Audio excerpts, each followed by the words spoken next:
Congratulations. My question goes to Francine and Seth. As your future you, what piece of advice would you want to give your past you? Yung ngayon po magbibigay ng advice sa sarili namin from the past.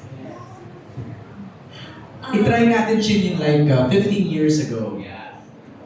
15 years. Kasi 2009 di ba? Ala, ano? O kahit 10 years ago or 5 years ago. Oo, siguro, kasi sa sobrang bata ako, mukhang hindi naman ako makikinig sa sarili ko. 5 years ago na lang daw. Okay, ayun, matututo pa siya kasi 15 years ago.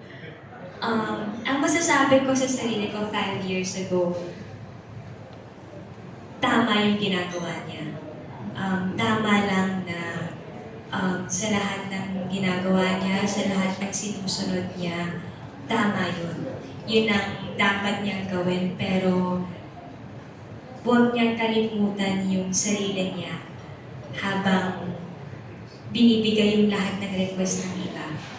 Sana matuto din siya magbigay sa sarili niya, hindi siya yung bigay ng bigay at hinahayaan niyang maubos siya. Yun lang. Wow. Self-love, di ba? Seth, ikaw? 5 years ago, kakalabas ko lang ng PBB niyan. Siguro sasabihin ko sa kanya na napaka mapaglaro ang pinasok mo. Pumasok ka lang sa Araneta pero lalabas ka sa harap ng maraming tao. At sa totoo lang, hindi ko alam na pagpasok ko ng Araneta, masaya ang paglabas. Masaya siya, sobrang saya niya, pero mas kailangan matibay yung ito Sa mundo po natin, kailangan mas matibay ito. Okay nang malakas ang katawan mo, pero pag ito ang mahina, naku, mahirap kalaban. Saka, yun po, mapaglaro, sasabihin ko sa kanya na ihanda mo ang sarili mo dahil simple ka lang naman First audition mo sa buong buhay mo. Tapos, binigay sa'yo ng Panginoon na hindi mo alam yung kakaharapin mo. Wala akong nakausap ni Miss Kisa nang galing po sa showbiz industry nung pagpasok ko po ng Araneta na nag-audition ako. Wala akong feedback.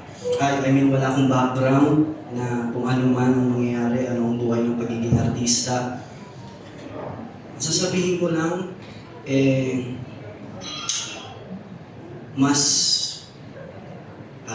mas galingan lang and tibayan lang ang loob. Tapos, huwag kang matakot lalo na kung alam mo namang kaya mong panindigan. Saka, huwag kang magsalita. Sasabihin ko talaga na Less talk, less mistakes, gano'n? hindi, parang hindi naman kailangan sabihin, huwag kang magsalita. Okay. Yun lang. Alright, thank you, Jude. Next